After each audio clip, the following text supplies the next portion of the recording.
Guess we're going to be doing the 10 o'clock presentations in pitch black dark because it's the kind of alternative approach we're taking here. Thank you guys all for coming. IMPAKT 25th anniversary, soft machines. Tomorrow's the last day. So it's a pleasure to have Daniel from Metahaven, co-founder of Metahaven, along with Vinka Kruk, self-proclaimed strategic graphic design agency. Metahaven's work moves fluidly between art and advertising, activism and academia. To quote from their 2010 book, Uncorporate Identity, they have an ongoing interest in structural standardization implied by network power and pluralistic understanding of decentralized and distributed political alternatives being developed on various scales. Their recent work, kind of an umbrella term, Black Transparency, extends this interest to surveillance to explore and propose potential designs of these evasive acts and investigates the political mentality of a densely interconnected population whose principal instrument of freedom, the internet, defines at the same time its ubiquitous subjugation to the abstract power. Daniel's going to be focusing on some of the recent work that he's been doing with Holly Herndon, a musician whose primary instrument is actually her laptop, where they've been working to create videos for her new album addressing these themes. And there was a nice quote from Daniel on the Metahaven Tumblr saying that collaboration has strengthened his belief that pop as a carrier signal, as a force that can change the critical mass of a politically stagnant cultural field. Daniel, it's our honor to have you. Thank you.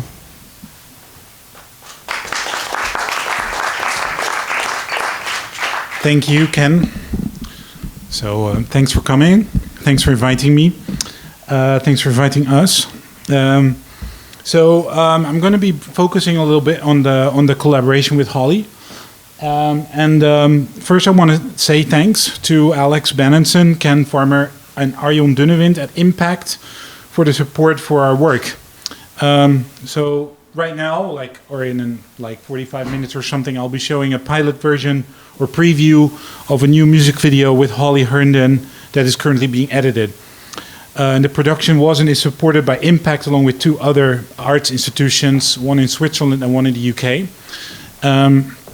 So we've been, well, Ken has just summarized the sort of more pretentious side of our practice, and I think there's also a kind of very kind of pragmatic side, which consists of a lot of visual experimentation,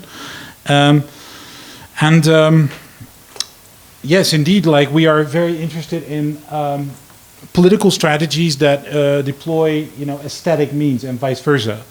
So, and I think that the conversation that we've been having with Holly Herndon, Matt Dryhurst, who's her partner, have been focusing on the cross point between the aesthetic, the personal, and the political. And I think we all share a desire for the embodiment of a progressive politics in some new notion of pop. And I think we're all sort of looking for that. So when we were approached by Holly, which was last year, we had known each other from Twitter. So we didn't really know each other personally. And they approached us basically trying to investigate whether we were interested in collaborating. And I think with the type of design studio that we are, it's incredibly important to sort of continuously look for, I wouldn't say expansion, but for these kind of moments that sort of open up how you see your own practice. And I think that the conversation with Holly and Matt is one of the sort of events that did that to a very, very large degree. Also learning a bit more about Holly's way of being an artist. So we're going to show Holly first. This is Holly, hidden behind icons. Let me just get an image where you can see her.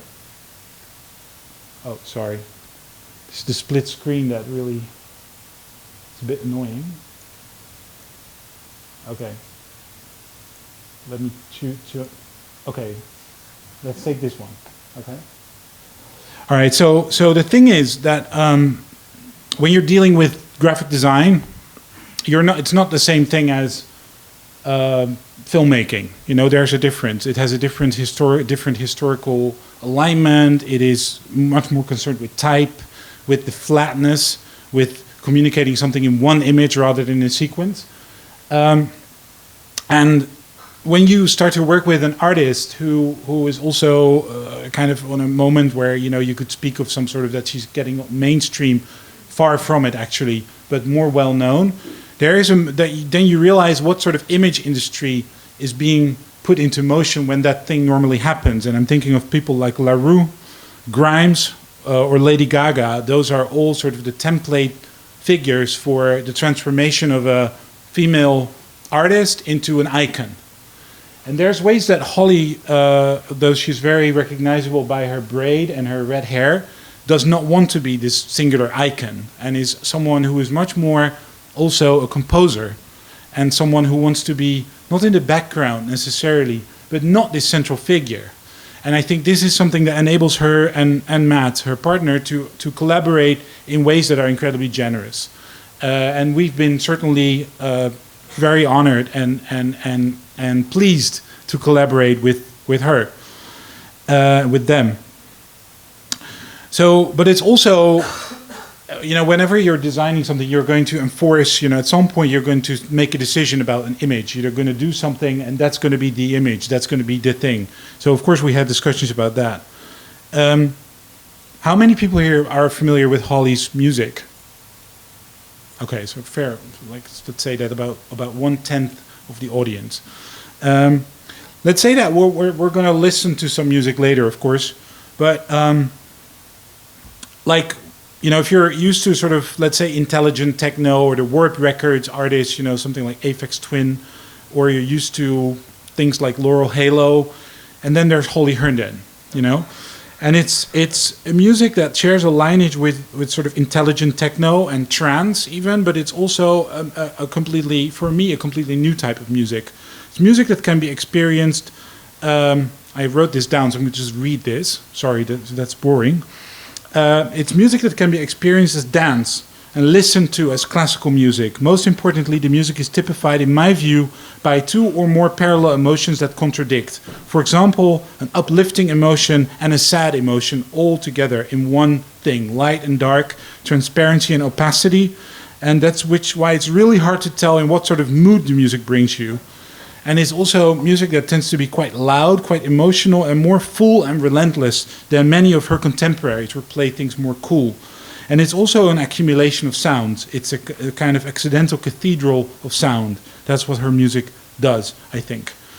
And I think that working with Holly, and also the lineage of work that we started with Metahaven, like slightly before already collaborating with her, is something that sort of accelerates our search for progressive graphic design.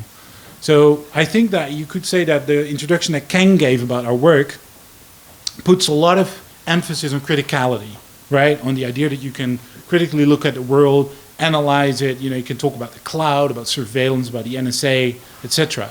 But it's also very important, I think, the notion of a progressive graphic design, which is a graphic design that goes beyond status quo, a graphic design that goes beyond, you know, what we think of as aesthetics that are pleasing to everyone, as aesthetics that accommodate the kind of, let's say, neoliberal workforce or something like that, if that makes any sense.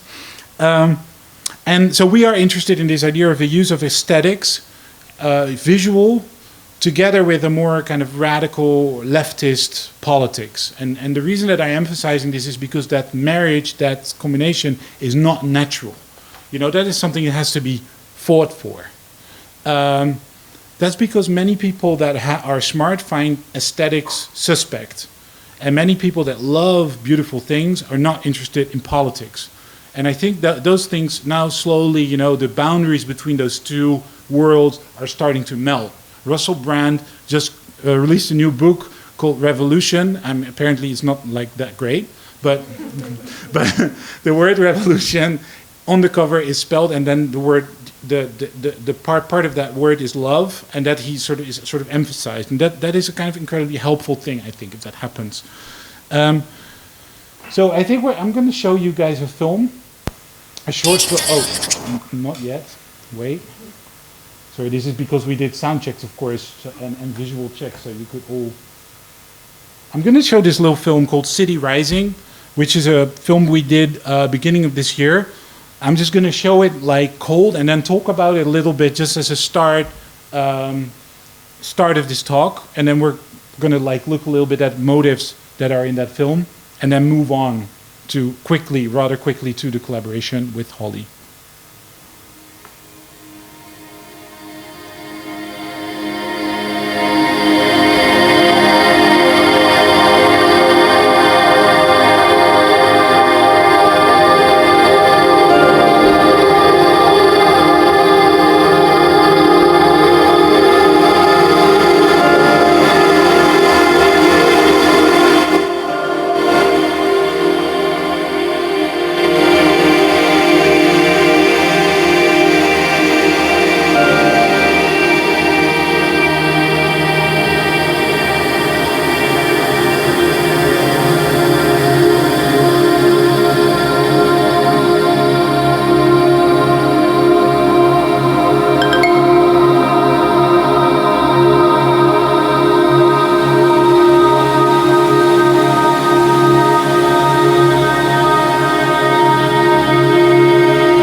It is often said that we no longer have an addressee for our political demands. But that's not true. We have each other. What we can no longer get from the state, the party, the union, the boss, we ask for from one another. And we provide. Someone once defined love as giving something you don't have to someone who doesn't want it. We start to see love's fullness and endless bounty as based in emptiness and lack, in mutual loss. Love's joy is not to be found in fulfillment, but in recognition. Even though I can never return what was taken away from you, I may be the only person alive who knows what it is. I don't have what it is you're missing, but knowing its shape already makes a world where you can live without it. Love is a union based in mutual debt. When the debt is paid off or called in, the union dissolves. And now that everyone is in debt, love abounds. We are moving back in with our parents. We are returning home to our countries to depend on our extended families. Our contracts are backed by our personal relationships and by the trust and intimacy that gives them their character. Shared associations and affinities expressed over communication lines produce life rafts of value on an otherwise lonely ocean of data streams. Musicians record songs without ever thinking about a record contract. Now we produce music as pure communication. Overstimulation and impoverishment have fallen in love with each other. They shack up together on an unemployed person's Facebook page. Neighborhood currencies appear to keep goods and services moving as the state breaks down. The currency could be a stone or a handshake. All that is capital melts into love. The collapse of welfare state fortresses coincided with the dissolution of the public. Together, immigration and trade etched away at the identitarian foundations of many nation-states that would happily subsidize a thriving and healthy public sphere, only as long as it closely resembled conservative family love. We are no longer talking about work or capital, but about the distribution of vital energies that surpass economic calculus. Now that we live a constant slump, biopolitics lines up with pre-capitalist, pre-mercantile ways of stabilizing exchanges. The shifting of labor into the private sphere is a reallocation of resources from the workplace to the bedroom, a sliding of troubles from the office or the factory to the home, the marriage, the relationship, the mind, the children. Every day is bring your kid to work day, as well as never take a shower or change out of your pajamas day. Under the auspices of love, a new generosity form has emerged. Through the family, the lover, the market, the street, a machine of reciprocity now stretches horizontally from horizon to distant horizon, across a flat landscape, converting labor into love, and love back into labor. Converting love from a promise into a curse, and then back into a promise. This could be the end of economics, replaced by love.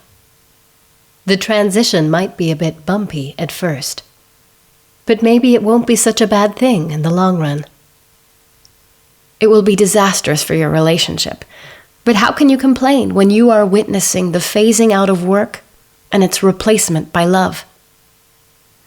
The question of love is the phantom hanging over the question of work. It is also what comes after work.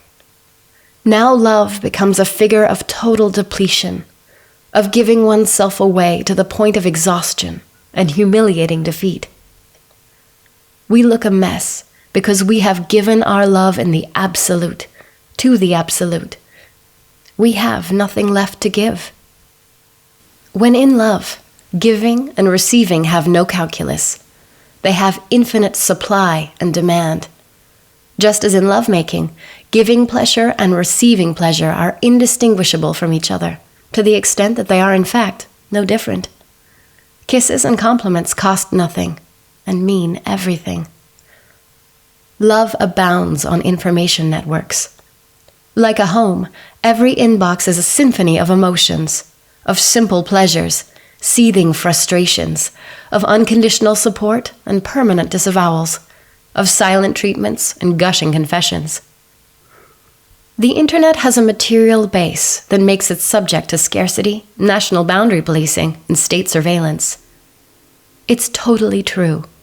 But don't be misled into thinking that the materiality of the internet fully accounts for what it is doing to us. It is the emotional content. Misspelled names in emails, trigger-happy responses, and breakneck turnaround times lead to a psychotic swamp of affect. We are made for each other. We have so much in common. Love becomes a society without the state.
Right. So originally this film was way longer, and at some point there was a second part which was more didactic, and we decided to sort of cut off that part, just keep it at this, which is kind of the promise and curse of the internet and the way that we use it. So this is maybe also a good starting point for talking more about, let's say, this contrast between, talking structurally about the internet, about privacy and all those things, and the way that we actually use these technologies, which is much, much more personal. So when we are advocating for tools that are good for our privacy, often we discard that we actually use those tools in a very intuitive way that actually needs to be so fast that our privacy is actually is not our first interest. Our first interest of using the tools is the interaction with other people. And this is also the starting point for Holly's single Home. So Holly let us hear several, beginnings for her new album. And at some point, we got the track, she said, this is going to be the new single. And we were like, okay, we listened to it. And it was quite difficult at first to listen to. And then it turned out that the song was about the NSA. National Security Agency, and about the fact that Holly's previous music, as Ken already said, implied a very personal relationship with her tools, like the laptop. So she's talking about the fact that her laptop is not just her keyboard or whatever, it's also the thing that she Skypes with her mom, literal quotation from Holly, that she writes all her emails, all her whole personal life is basically passing through that machine. And for the track Home, she actually claims that that personal relationship with the laptop has been disturbed by the NSA revelations, because the NSA can basically read anything that goes in and out of that laptop. So she wrote this song as a sort of ballad for prying eyes, as she said, for the eyes of the NSA agent. And of course you can say that's a relatively friendly approach to the NSA. You can also say this is wrong, we're being spied upon, etc., which is true. But her response to these dilemmas is a personal and artistic response, and we think it's very necessary that that type of response is given, by artists. So graphically, of course, as graphic designers, we are super interested in the iconography of the NSA, of which here are some examples. Yeah, these are some icons from the NSA. Since Edward Snowden leaked them, we know that there's an internal graphic world of the NSA, consisting of countless kind of mini logos and little symbols and things that they use to communicate with each other. Those icons were never meant to be seen by the public. They are a kind of internal branding of the NSA. And we use these icons in the video to create this kind of data range or veils, as it were, with behind which sometimes she's hiding. So the reason we did that, or the reason that we're interested in that, is how can pop culture, assimilate and basically overwrite, as it were, these kinds of stories or these icons, and there's many different responses. There's responses that go much more into the journalistic side, and there's responses that are, artistic or aesthetic. And I think this is a response of that type to the NSA revelations. So we're going to play Home.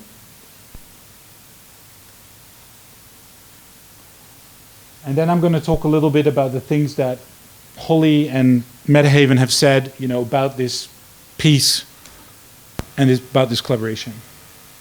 I can feel you in my room. Why was I assigned to you? I feel like I'm home on my own.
So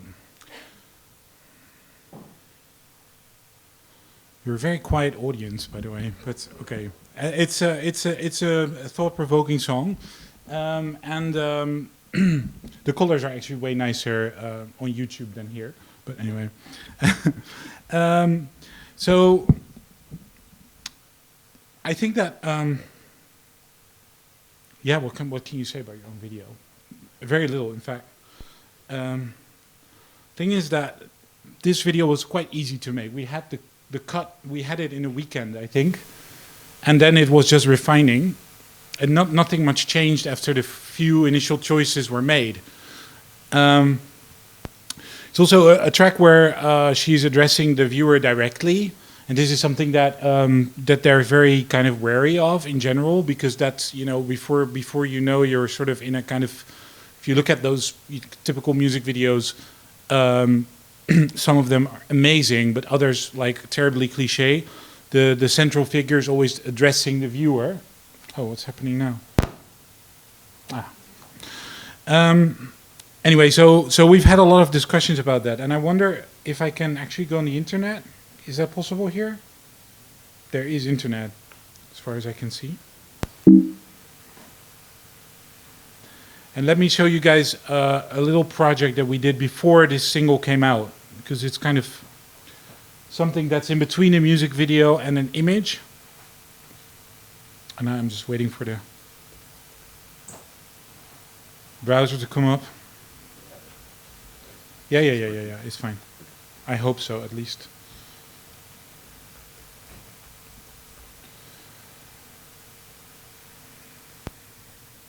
So we created this project called Call, which was basically a series of animated GIFs that would contain sound. And you'll hear the sound in a second. They're loading, and I hope that will go quite fast because they're not moving yet. So this was a kind of learning process for us because we wanted to create this joint piece together also with the programmer Jonas Lund, artist, programmer, that would be really its own thing. So we had a very long discussion about the Hunger Games. This is very much this collaboration that it always is about the Hunger Games. Okay, so this is actually the whole thing. If you roll over the images, you get a composition. And there's 3 different ones.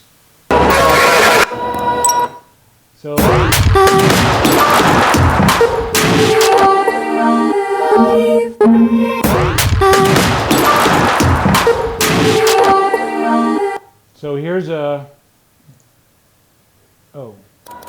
right. So here's the share embed function, which means that you can embed it onto a website, but you can also share it on Tumblr. The problem is that the thing doesn't preview on Tumblr because it's not a YouTube video, a Vine video, and a Vimeo video, or an Instagram post. It doesn't preview, and that means that you get a sort of camera image in your Tumblr timeline, which means that the viral success of this campaign, which was projected to be huge, in fact, wasn't so enormous. But I mean, artistically, we're very happy with it. And we, of course, want to sort of go on with this type of aesthetic. But we learned also that the music press thought that this would be the new album. So they talked about the new album by Holly Hernan, Cole. No, that's not an album.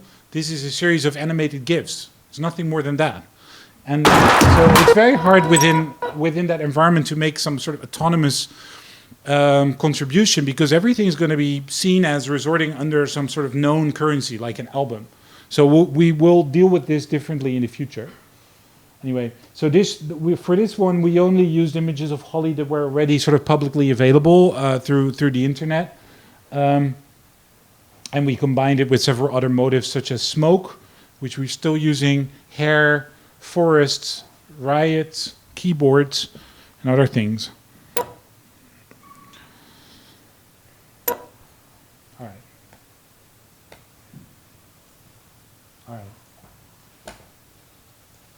Okay, so so then we were talking about the second video, yeah, with Holly.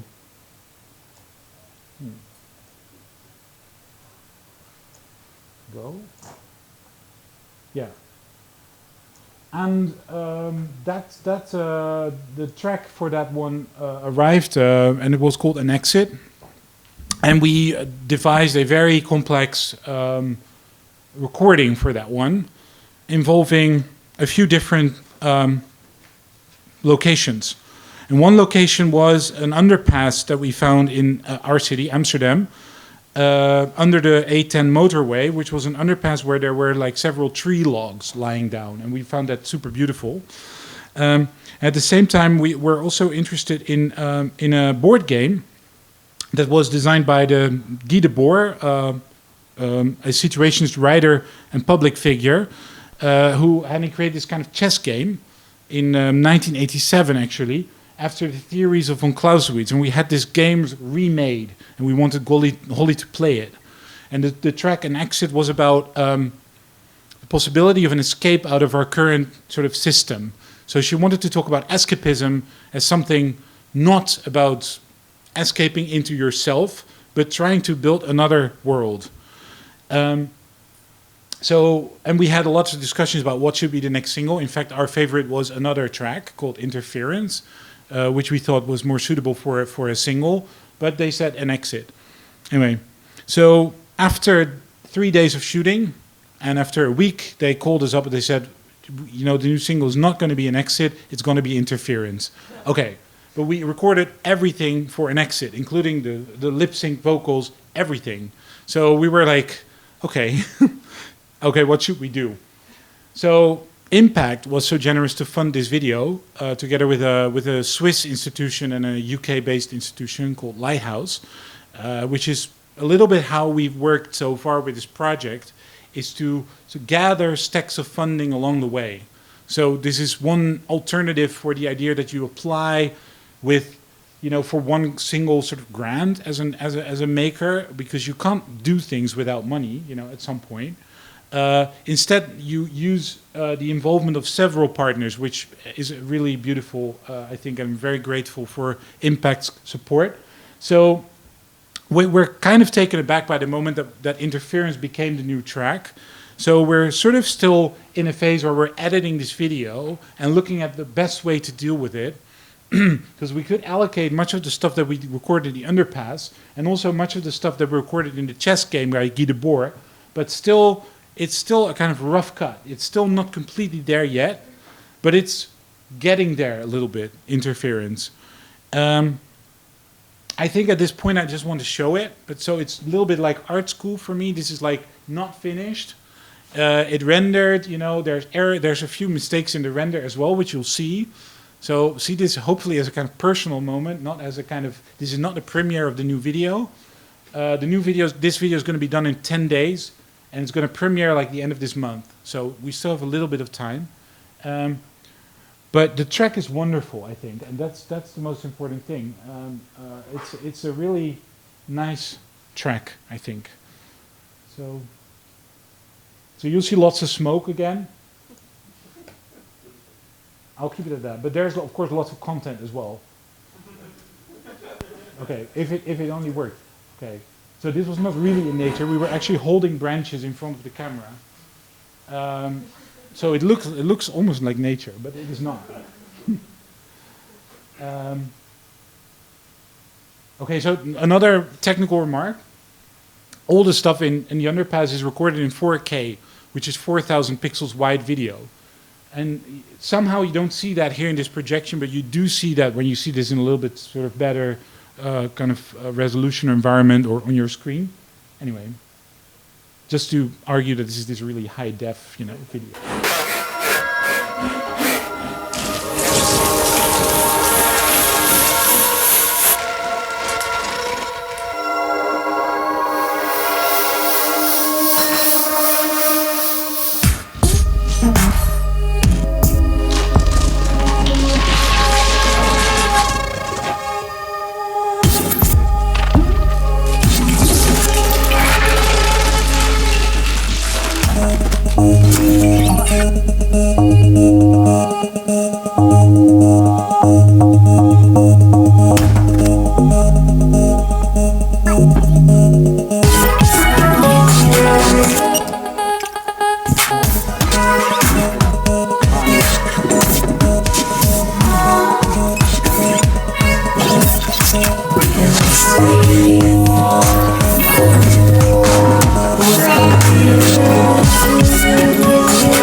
So we're still working through our kind of visual moments here.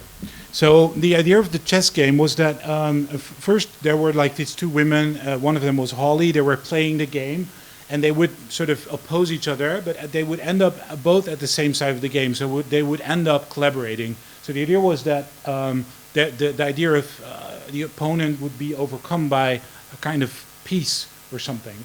And strands of that are still there. And then we have this like slogan, "Love is political," which I think strangely works in the video. But of course, it's an explicit thing that's not in the lyrics. So the lyrics are here as a sort of standard subtitles. But this is basically something that we're still working out. And this face, this kind of iconic Holly, is here. Should have been here, but strangely was left out by the rendering. Anyway, so this is very much like there's about half a minute more to go, and there's like a number of things for us to resolve. But this is the kind of skeleton of the video, where you have basically a natural, so you have a natural distortion of the river that's going there, the little river at Pusjesweg, Amsterdam. Oh yeah, this was also, of course, hilarious because how are you going to film a music video with Holly Herndon in Amsterdam, right? That's a big question, of course, because we had someone at our studio who was going to like look for locations, and she came back with like imagery from the Jordaan, like, and then you would imagine Holly walking around in this canal environment, which is completely not what her music is like, and it's also not sort of, you know, you don't want to see some sort of Dutch street sign there. It would be absolutely hilarious. Anyway, so we resorted to a location that is so anonymous that it could be anywhere. And in fact, at that point, we had someone from Taiwan working with us, and she said that this location in the underpass could have been there too. So, or she knew a location like that there. So luckily, we had the water playing the role of visual effect and actually doing the masking thing, the masking which in the home video is done by the NSA logos sort of dripping down, etc. Yeah. So this thing will be done in about 10 days, and usually that's going to be a very dramatic period with a lot of changes, but anyway. Can we say more about this? We're working on the album as well, the album art. So there's just tons more things that we're doing right now. And if you want to look at our other work, here's a keynote presentation that I won't show further. But this is the other things that we're doing. Some of the other things. So they reserved 1.5 hours for this talk, and I spoke now for almost an hour, so I think it's actually time for me to go back, like take a step back and let you guys say something.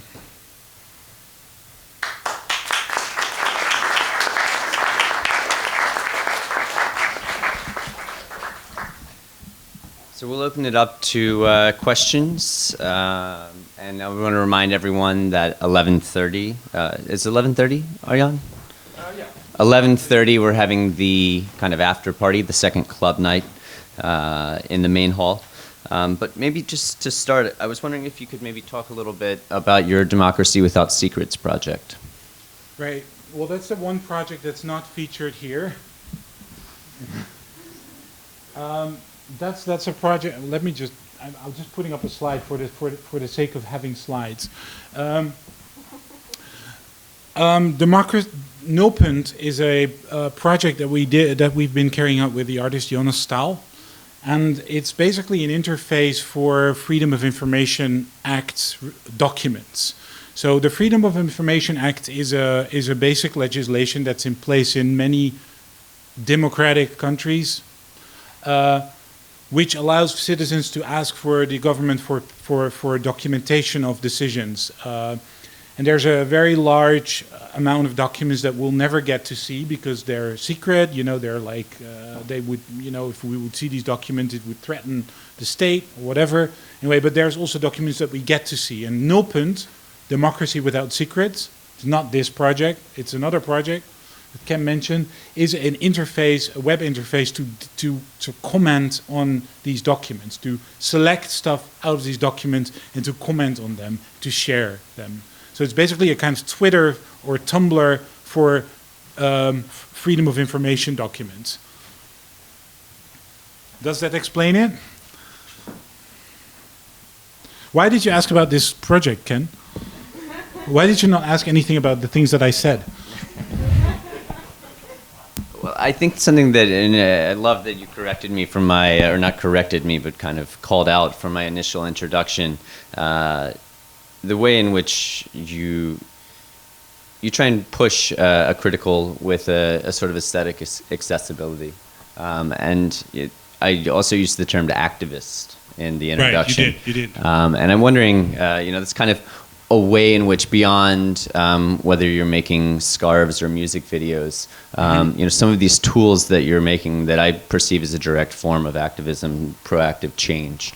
And so that's kind of why I wanted to touch on that and maybe see how you see the relationship with a music video to a project like the Democracy Without Secrets in terms of this activist perspective. Right. Well, in the Democracy Without Secrets, we were bound to like an aesthetic ban, like basically a kind of joint aesthetic, which was entirely black and white. So we couldn't do our sort of usual kind of visual thing, I guess. All in the interest of the higher goal of transparency, obviously. So this is from the video Black Transparency, which I haven't shown. But this was the first video we ever did. Basically, we started doing videos because we did lectures before, and we noticed that if you do a lecture and you put the slides really fast with the things you say, it starts to look like a video. So that's how we basically started, and also for other reasons. But so this video basically is about the desert. So it says somewhere near you soon. Right. We claim that that's the future of cloud hosting, in some sort of desert-like location. Anyway, so. And then, yeah, so these are the scarves that you mentioned. Yeah, the WikiLeaks scarves. But that collaboration is no longer active, so, but it was a collaboration with WikiLeaks. Do we have other questions from the audience? Start at the back and work our way down.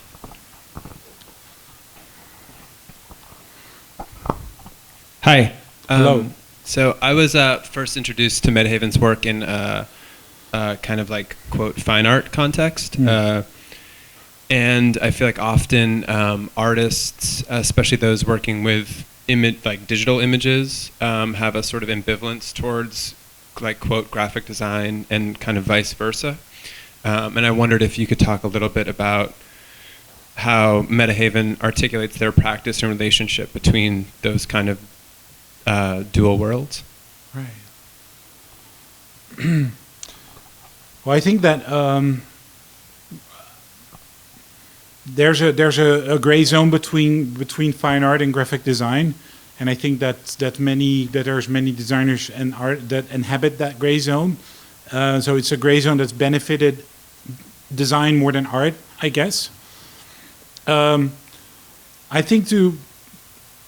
I have a huge respect for artists, and I think that an artist is a fundamentally different person than a graphic designer, and I think even a graphic design is a kind of archaic definition of an activity that involves images, typography, talking with other people, is basically what graphic design is. And other people could be many people, it could be a collaborator, it could be a client, it could be anyone that you have a sort of relation with that involves making something. And I think that the world of art, not so much the art market, but much more the institutional world of art, has given a lot of opportunities recent years to like makers that are not artists in the narrow sense.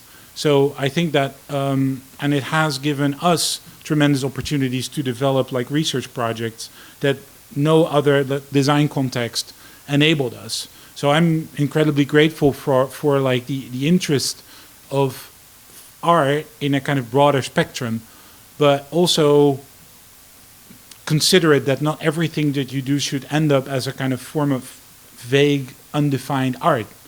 Because I know that, you know, some people that I know sell art for incredibly high amounts, and they go to very prestigious parties that graphic designers normally don't get invited to. You know, so like there's a difference, and I think it's also all these art forms of expulsion and exploitation as well, and I think that we all participate in the exploitation of beauty to some point, graphic designers and artists alike. Maybe just a quick side question. How much did this scarf sell for? Because I've seen it in museums and galleries around the world, but this was actually a fundraising tool for WikiLeaks to be able to have funding that's difficult for them to obtain because of different restrictions. I think they sold for about $200 or something each.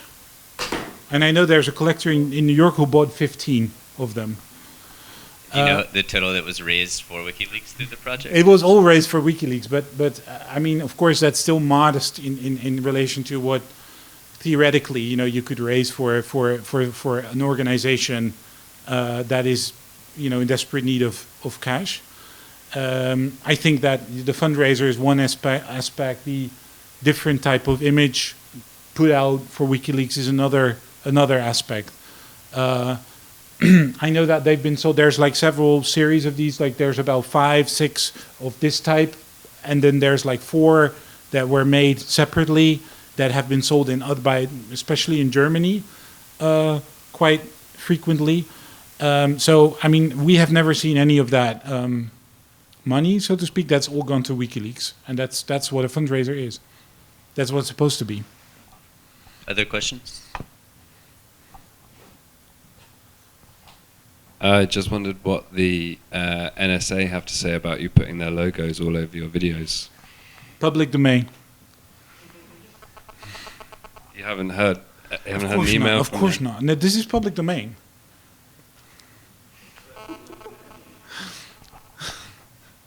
Can I ask about the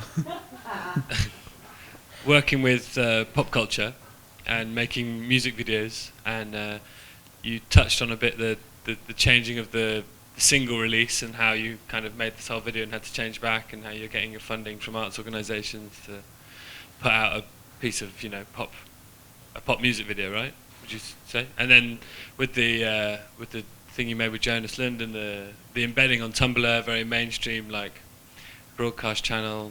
I'm just like noticing the difficulties you're having in embedding this political critique within the mainstream pop culture. Whether your thoughts on that?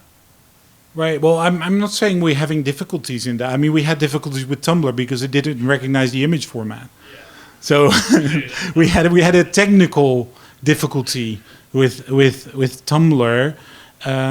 It is interesting that you have to play a game of standards if you want to join in this kind of pop music thing. One other problem we had was that the thing that's deadly for YouTube is the combination of speed and detail. And if the home video has both great speed and a lot of detail, which meant that the YouTube algorithm went completely crazy with the icons falling. So we had to slow them down for YouTube. So there's the version on YouTube is actually slower than the one you saw now. Because otherwise YouTube couldn't handle it. Anyway, but pop music, and I think that Holly's music to some extent is pop music, to another extent is not, is a currency. You know, it's something that people share without too much rational thought given to it, and that's an enormous potential, I think, for a political message. So last year we released a book called "Can Jokes Bring Down Governments?", which asked the question, "Can jokes bring down governments?" And we didn't answer the question, but obviously we talked about, now this is a great chance for me to actually quote from that book, which is an ebook that you can all buy for like €3 or something on Amazon, unfortunately. Let me just quote from that, because it was really inspired by the KLF, that book. Because the KLF wrote the manual, which was a short book on how to write UK #1 hit. This was in the 80s. That book is amazing, really funny too, and they were interested in democratizing the possibility for everyone to make a #1 hit. And then they based all their knowledge on Stock Aitken and Waterman, which were the 80s producers of like people like Rick Astley, right? And of course, Rick Astley with his Rick roll, became the symbol, one of the symbols of Anonymous, the hacktivist collectives. Like if you get this link to Never Gonna Give You Up by Rick Astley, it knows that you've been hacked. It means you've been hacked. Several FBI agents have received this video and they knew they've been hacked. Sorry about that. So in the book, and now it comes a quote from the book, in the book we say that every era, every generation has to construct and reconstruct its political beliefs and subsequent visuals out of the stuff that surrounds it at any given moment. Protest signs will be made out of the cardboard, paper and textile available at that given time and place at a local hardware store. There is no hardware store selling political cardboard. So even at that material level, a transformation always has to be made. The same goes for the visual stuff of the internet. Every generation will construct new political beliefs out of all kinds of stuff which seemed initially non-political. And that's the potential of pop. Pop has the potential to use all that and to transform it into something that can have a kind of larger social and political effect. And of course, if that gets really bad, it becomes Bono and Richard Branson, and we know what happens once you start commercial. Once you start doing that, you start to develop commercial space travel, etc. Someone wrote in Wired today that space program, because it was presented like this plane was crashed. They called it an accident, but it was really a crash. That this was this always happens when a new mode of transportation is being invented. But Wired said this is the beluga caviar of aerospace. It's not a means of transportation for everyone. It's this kind of luxury thing. Anyway, so that happens when pop goes too far, I guess. Sorry, this is non-related. Other questions?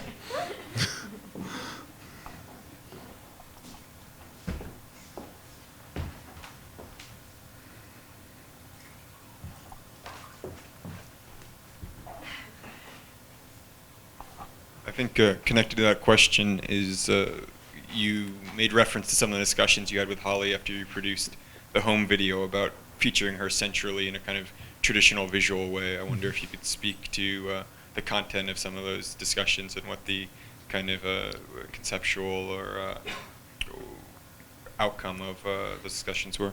Mm-hmm.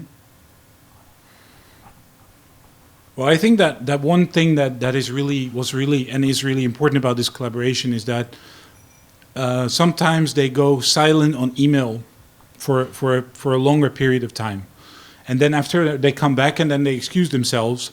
But we know that this is because they're actually making things. They're not professional emailers; they're makers. So that's also what typifies the way that they operate when they come here. They work together incredibly closely. So basically. The relationship between Holly and her own image is still sort of very personal, and she can't look at herself. She doesn't want to look at herself yet, sort of from a kind of completely outside perspective. Aside from the braid and the red hair and those sort of basic features, it's not someone who's really building an image. So I think it's a slow process of creating a basis for having that discussion, and I think that they were very interested in various forms of. She talked about being masked or about being sort of hidden in the video. And I was like, okay, how are you going to hide yourself in the video while we're filming you? And then we talked about smoke, things like that, and about camouflage.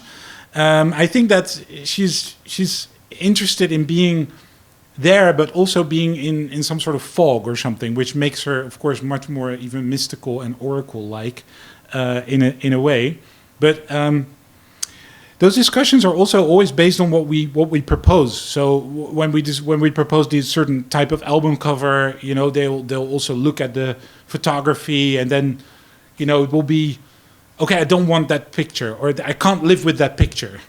We've heard that many times. So you always have to be prepared for some sort of change of plan there. But I mean, I'm looking at someone like LaRue, like the famous, she started an incredibly enormous career, everything hyper stylized, the most expensive music videos. Then that collaboration collapses and the two part, and she continues. It's very hard to step down from an image that has been built up so so intensely and so artificially. And I think that with Lady Gaga, we see it becomes pure entertainment. Grimes, there's still a lot of hope. What about FK Twigs? FK Twigs is also a lot of hope. But Holly is a composer, and she's teaching at Stanford. It's like also a kind of, she's also kind of an academic. So it's a different trajectory that we should follow here. I don't know where it's going to end. Maybe, when in a few years it will be more glamorous. I don't know. It's kind of interesting to note I'll start with the precursor that I'm from Tennessee as well, so let's not start the deliverance path. But Holly grew up in Eastern Tennessee, playing bluegrass, limited access to technology, and then went on to Mills, and then playing club music, techno in Berlin, and now is back at Karma at Stanford. So incredible kind of musical education pedigree, but kind of an interesting starting point. That now that she's gone to this point of having such, as you've referred to,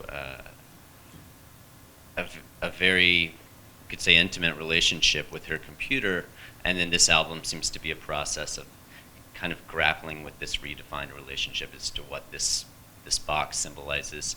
Maybe did you guys talk more about this than you've spoken about so far? Well, we always talk a lot about that for her, the new structure that she works in is essentially collaborative.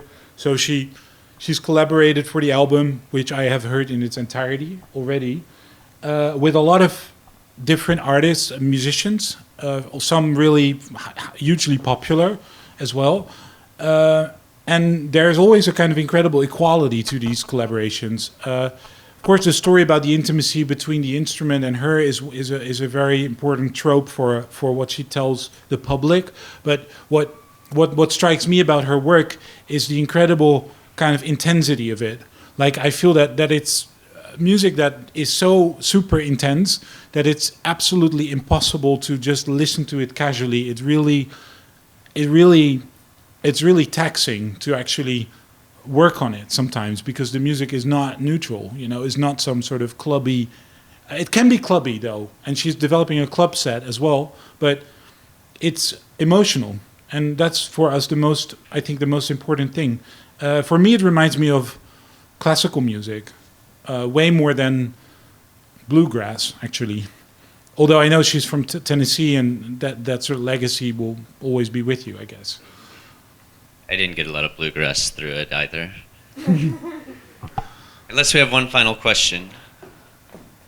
Well, Daniel, thank you very much. Thanks. And good luck finishing up the project. Sure, and thank you once again for the support. Absolutely. And should we look for it on your website, Holly's website?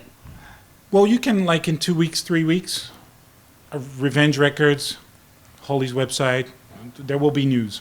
Great. Yeah. Thank you. Thanks.